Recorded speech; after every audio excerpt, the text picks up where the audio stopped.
आज यूक्रेन ने रूस के ऊपर एक बहुत बड़ा अटैक किया है और उनके कई फौजियों को मारने में आज यूक्रेन कामयाब हो चुका है। और ये बहुत बड़े अटैक के हवाले से खुद यूक्रेन के सदर ने खुद ये ऐलान किया है कि उनके आर्मी चीफ ने उनको वहाँ से जो तफ़सीलात बताई है, उसकी उन्होंने मुकम्मल तफ़सीलात आज वाज़ेह की है कि कुर्सिक के इलाके में एक जारी जंग में आज रूस की एक बटालियन और शुमाली कोरिया से ताल्लुक़ रखने वाले कई फौजियों को आज यूक्रेनी फौजियों ने बाकायदा मारने में कामयाब हो चुके हैं। और एक बहुत बड़ी लड़ाई के दौरान जो है, उनकी पूरी बटालियन रूस की और शुमाली कोरिया से ताल्लुक़ रखने वाले कई फौजियों को मारने के हवाले से यूक्रेन के सदर ने अब से कुछ देर पहले ऐलान किया है। लेकिन ये है कि रूस की जानिब से रूस ने खबरदार किया है कि जवाब में रूसी अब पे हाइपरसोनिक मिसाइलों से यूक्रेन के दारुल हुकूमत कीव को निशाना बनाया जा सकता है।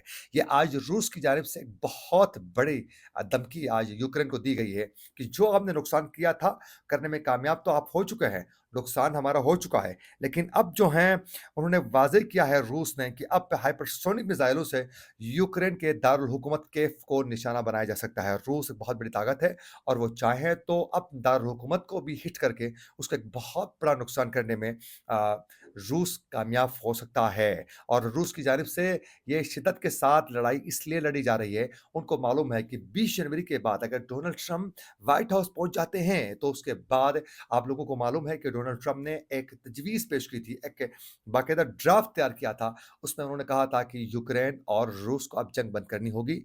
अगर रूसी सदर पुतिन इस जंग को बंद करने के लिए तैयार नहीं होते हैं, तो फिर उसका खमियाज़ा वो भुगतेंगे। फिर उसके बाद उन्होंने ये कहा था कि मैं यूक्रेन को इतना असला दूँगा, मैं इतना असला दूँगा कि जो बाइडेन और उसकी टीम ने जितना असला यूक्रेन को दिया है, उसका मैं रिकॉर्ड तोड़ दूँगा। फिर उसके बाद रूस को बहुत कुछ खोना पड़ेगा, तो वो फ़ौरी तौर पर इसी में बेहतरी है, वो जंगबंदी के लिए आमादगी का इज़हार करें।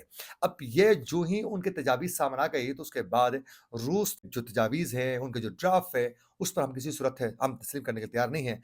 और फिर उस पर खामियों के हवाले से बात की गई और फिर उन्होंने कहा कि नहीं, इसको हम मानने के लिए तैयार ही नहीं है। और फिर उन्होंने शिद्दत के साथ जो है यूक्रेन के ऊपर हमले करना शुरू किए हैं। तो कई जगहों पर जो है यूक्रेन ने रूस के बहुत से इलाके कब्ज़ा करने में कामयाब हुआ है और बहुत सी जगहों पर जो है वो रूस कब्ज़ा कर चुका है। तो रूस ये चाहता है कि 20 जनवरी से पहले उनके कई इलाकों पर कब्ज़ा करने में कामयाब हो सकें। तो फिर उसके बाद डोनाल्ड ट्रंप आते हैं, तो फिर उसके बाद देखा जाएगा और उन मामलात को उसी तरीके से वो हल करने में कामयाब हो सकें।